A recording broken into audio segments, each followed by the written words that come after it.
कुछ सालों में मैंने हजारों बच्चों से बात की, हजारों बच्चों से मिला भी, देखा भी, लोगों को जाना भी, पहचाना भी, उन्हें समझा भी। एक बात समझ में आती है कि बच्चे दुनिया में अगर सबसे ज़्यादा किसी को धोखा दे रहे हैं ना, वो अपने आप को दे रहे हैं। अब आप कहेंगे कैसे दे रहे हैं? एक मैंने नहीं बताया था कि हमने आपने मिल के कहिए एक तरह से एक लाइब्रेरी डाली। पहले एक लाइब्रेरी डाली, उसमें आप देखिए जितनी सीटें ना, उससे 4 गुना ज़्यादा एडमिशन हुए 1 महीने में। लेकिन फिर भी वो सीटें फुल नहीं हो पाई।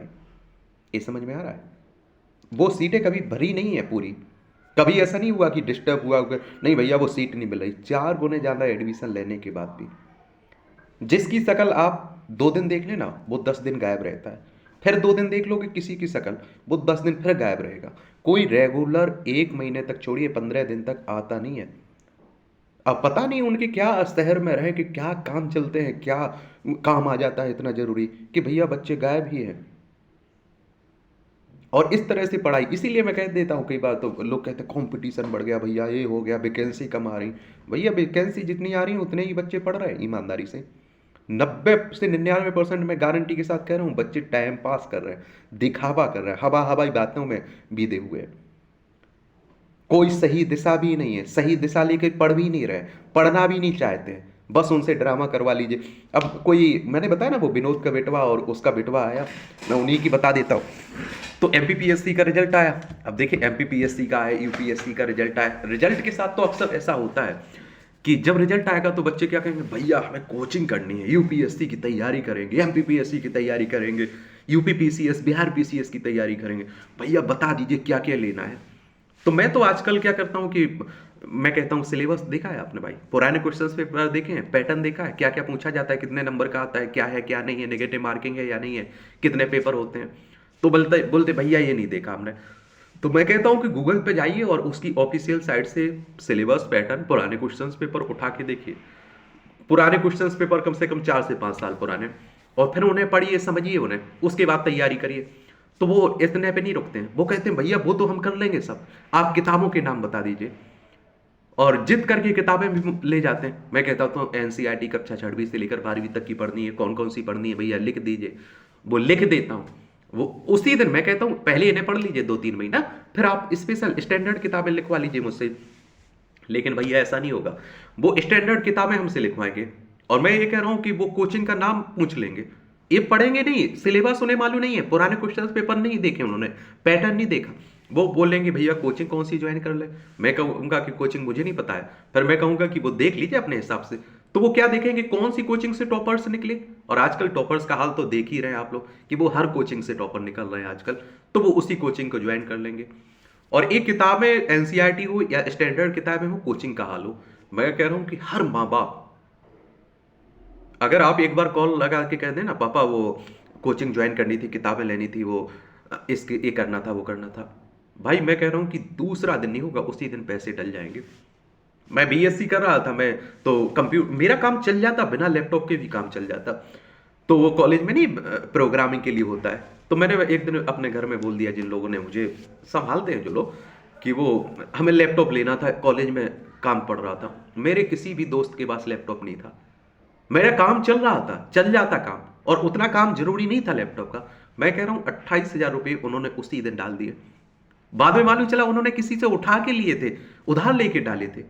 तो माँ बाप बहुत बड़ी परिवार का बहुत बड़ा योग वो रहता है। मैं इसीलिए तो आजकल कह देता हूं कि वो लोग हमारे लिए भगवान है भाई। जो साला एक दिन कोई रिश्ता नहीं निभा रहा है, वो पूरी जिंदगी रिश्ता निभा गए बिना स्वार्थ के लालच के। तो आप सबके लिए मना कर देंगे। मैं कहूँ कि कपड़े ले लो, बोलेंगे यार राहुल अगली बार ले लेना। फोन ले लो, वो कहेंगे अगली बार। यही अगर मैं कह दूं फोन पढ़ाई के लिए चाहिए, वो कहेंगे ठीक है ले लो, शाम तक पैसे आ जाएंगे। किताबों के लिए बोलो, कोचिंग के लिए बोलो, तुरंत पैसे आ जाएंगे। बस किताबों का मैंने देखा है, इसमें बच्चे भी मक्कारी नहीं करते भाई, किताबें खरीद लेंगे, कोचिंग खरीद लेंगे, पूरा खरीद लेंगे, सब कुछ खरीद लेंगे। लेकिन उन्हें एलर्जी किससे है? पढ़ाई से। डेली वो पढ़ नहीं सकते।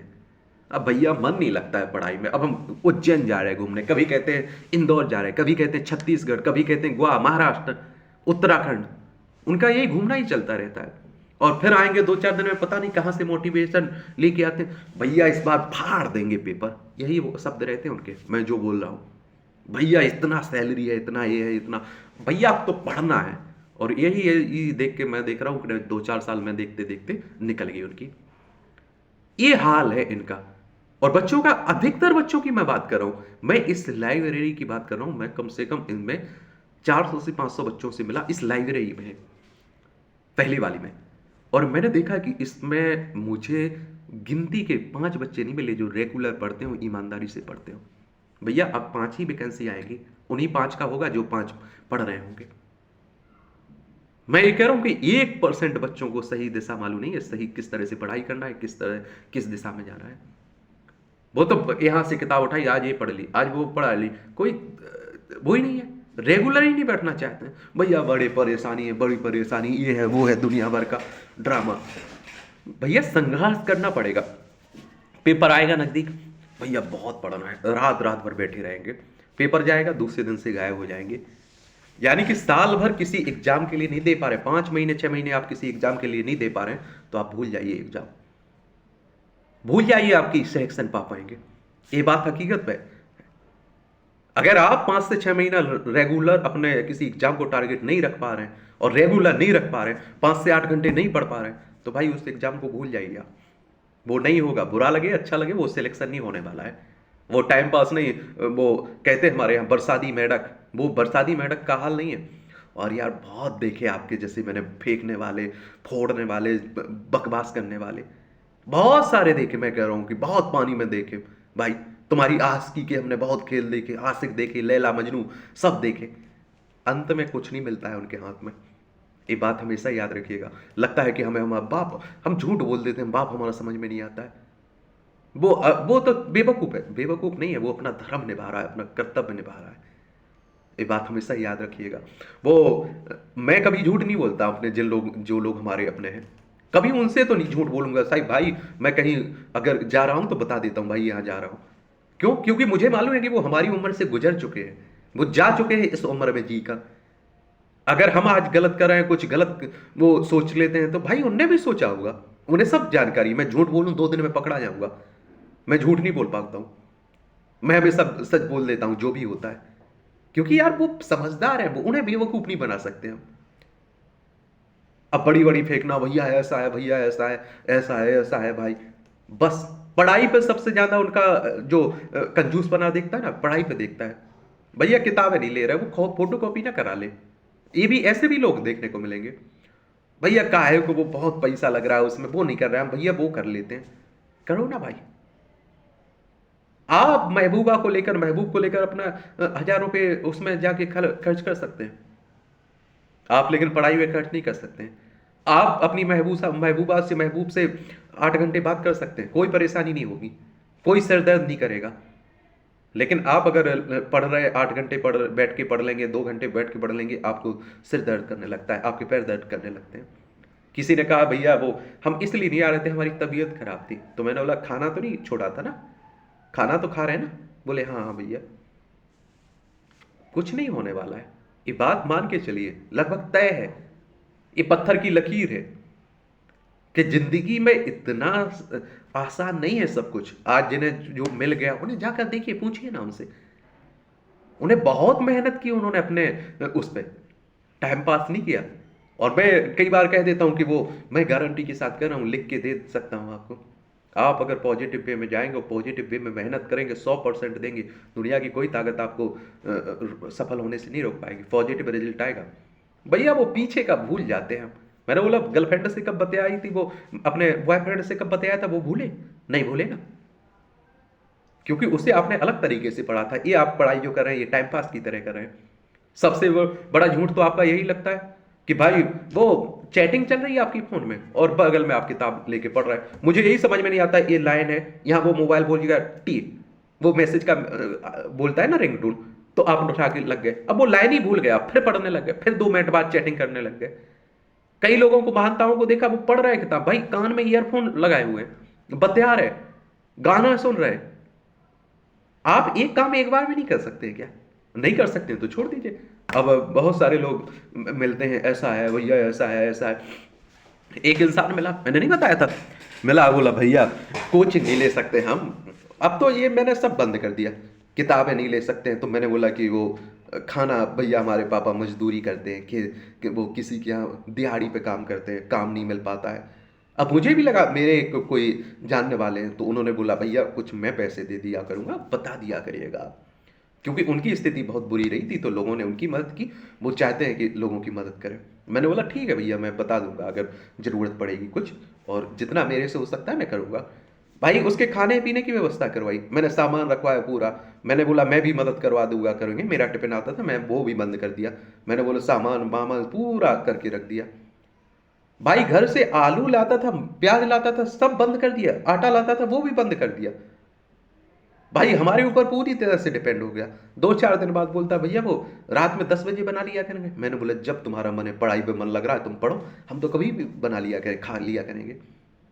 वो 2-4 दिन बाद बदला। मैंने बोला ये इससे ज्यादा अस्थिर इंसान दुनिया में नहीं है। कंफ्यूजन। और बोला कोचिंग के लिए, बोला कि भैया वो किताबें कुछ दिला दीजिए और यूट्यूब से देख के हम तैयारी कर लेंगे। किताबें दिलाई। कुछ दिन बाद बोलने लगा भैया, वो कहते ना उंगली पकड़वाई पूरा हाथ पकड़ लिया, इलाज के लिए राहुल भैया, इलाज भैया बुखार था दवाई दिला दीजिए, चाय नाश्ता के लिए राहुल भैया, और वो कोचिंग ऑफलाइन भैया, ऑफलाइन तो बहुत महंगी कोचिंग रहेगी, ऑनलाइन आप दिला दीजिए। तो वो भी मैंने दिला दी, कोचिंग भी दिला दी। बाद में मालूम चला कि ये सब बेवकूफ बना रहा है साला, माँ बाप को एक तरह से लूट रहा है एक तरह से। उसकी किसी महबूबा ने कह दिया कि वो आपकी ये स्वेटर अच्छी नहीं लगती है, भाई तुरंत जाके 800-900 रुपये की स्वेटर ले आए। हम लोग 3-3 4 साल से फटता नहीं है तो पहनते रहते हैं। फिर मुझे मालूम चला कि भाई हमसे अमीर तो ये इंसान है, ऐसे अमीर है कि हम तो खर्च नहीं करते इतना, लेकिन ये तो अच्छे से खर्च कर रहा है। फिर मालूम चला कि उसकी गर्लफ्रेंड ने बोल दिया कि हम लोग मॉक टेस्ट देने के लिए 3-4 किलोमीटर है यहाँ से, 2-3 किलोमीटर होगा, वहां चलेंगे। तो भाई घर से गाड़ी मंगा ली, घर से गाड़ी मंगा ली, बाप पैदल चल रहा है, लेकिन बेटा गर्लफ्रेंड को लेके कहाँ जा रहा है, वहां जा रहा है। कई बार मैं निकल पड़ता हूँ ना, कभी इंदौर, कभी भोपाल में, कभी रात में निकल जाता हूँ। भाई बच्चे पढ़ रहे हैं सर से, यहाँ डले हुए, और यहाँ सिगरेट फूक रहे हैं। एक लड़की मोहतरमा थी, मैं वहाँ चाय पीने गया हुआ था, तो मोहतरमा ऐसे बैठी, वो लड़का बैठा हुआ है, उनका बॉयफ्रेंड होगा, हेडपम्प होगा जो भी हो, वो भी पी रहा है, दोनों पी रहा है। मुझसे एक बोला भैया थोड़ी बहुत शर्म तो होती है। बोले नहीं, बोले कि यही तो लोग हैं, बोलेंगे कि हमारे बाप का पी रहा है, हम अपना पी रहे हैं, कौन हमारा क्या उखाड़े। अरे सालू तुम्हारा नहीं उखाड़े कोई, ना तुमसे कुछ है, तुम तो साले कुछ भी करो। हमसे अगर हमारी निगेटिव प्रभाव से किसी पर 1% भी प्रभाव पड़ रहा है, वो हमारे लिए, समाज के लिए घातक है, इंसानियत के लिए, मानवता के लिए घातक है। अगर आपको सिगरेट पीना है, आप थोड़ा ओझल में जाके पिए, दुनिया पी रही, आप खड़े होकर उड़ा रही हो, वहां से वो बच्चियां और निकल रही हैं, लड़कियां और निकल रही हैं, आपको रोकने का कोई इरादा नहीं। कौन होते हैं हम लोग रोकने वाले आपके? और मैं गारंटी के साथ मैंने उससे बोला, मैंने बोला ये इससे पूछिएगा कि अभी गर्लफ्रेंड है, वो कुछ भी करे जायज है, और यही अगर बीबी बनेगी, क्या बनाना चाहेगा बीबी? नहीं बनाएगा। यही जाके आगे क्या करते हैं, होते केस केस होते हैं, कोर्ट चलते हैं, जिंदगी की ऐसी तैसी हो जाती है। ऐसे ही लोग होंगे। मैं फिर से कह रहा हूँ कि पढ़ना पड़ेगा, ईमानदारी से पढ़ना पड़ेगा, अपने एग्जाम के लिए एक अच्छा टाइम देना पड़ेगा, और नहीं दे सकते हो तो बंद कर दीजिए पढ़ना, छोड़ दीजिए भाई, सीधी सी बात है। बाकी आप लोगों की मर्जी है, जो चाहे करिए। मैं कह रहा हूँ हम कोई नहीं होते, हम कुछ नहीं कह सकते आपसे, मेरी कोई अधिकार नहीं है, सीधी सी बात है। और लेकिन ना, जो बोला है ना, ये जिसे जिसे अपने ऊपर लागू करना है वो सुधार लीजिए, और नहीं करना है तो ऐसी तैसी कराइए, सीधी सी बात है। और हमें कोई फर्क नहीं पड़ने वाला है। कोई कह रहा था बोले भैया बड़े रोकते टोकते, पढ़ा करो पढ़ा करो। अरे मैंने कहा कि ऐसी तैसी करा, राहुल भैया का क्या उखड़ने वाला, राहुल भैया का क्या ले जाओगे तुम? अगर 2-4-5 हज़ार रुपया का राहुल भैया का फायदा उठा लिया, सालू तुमने फायदा उठा लिया, रत्ती भर फर्क पड़ता है। मुझे याद रहता है कि हाँ तुमने हमसे पैसे लिए थे, वापसी नहीं किए, 1 रुपया मुझे याद रहता है, एक एक का हिसाब मेरे दिमाग में रहता है। इसलिए नहीं बोलता हूं क्योंकि मुझे लगता है कि तुम्हारा लीचड़पन होगा, तुम ईमानदारी होगा तो खा लो, और ईमानदारी होगी तो वापसी कर दोगे, सीधी सी बात है। बेवकूफ नहीं, हमें नहीं बना सकते हो तुम, क्योंकि इतना याद रहता है, और इतना जिंदगी देखी है, इतने उतार चढ़ाव देखे तुम्हारे 2-4-10 हज़ार से राहुल भैया का कुछ नहीं पकड़ने वाला। और मैं इतना भरोसा नहीं करता हूं कि तुम झूठ बोलोगे तो हमें कोई ठेस पहुंचेगा, घंटा फर्क नहीं कर पड़ता है। तो मैं दिमाग में भी नहीं रखता हूँ कि तुम कोई हम जानते हो। किसी ने बोला भैया हम वो हैं, जानते हो आप हमें? आपसे मिले हैं, मैं घंटा नहीं जानता हूँ। मैं जानता हूँ लेकिन क्यों जानूँ भाई, तुम हो कौन? कोई कह रहा था भैया वो कह रही थी, वो कह रहा था कि वो हमारे हमारी नाक का सवाल है, वो लाइब्रेरी राहुल भैया ने निकाल दिया था तो वो आप उनके यहाँ ना जाओ।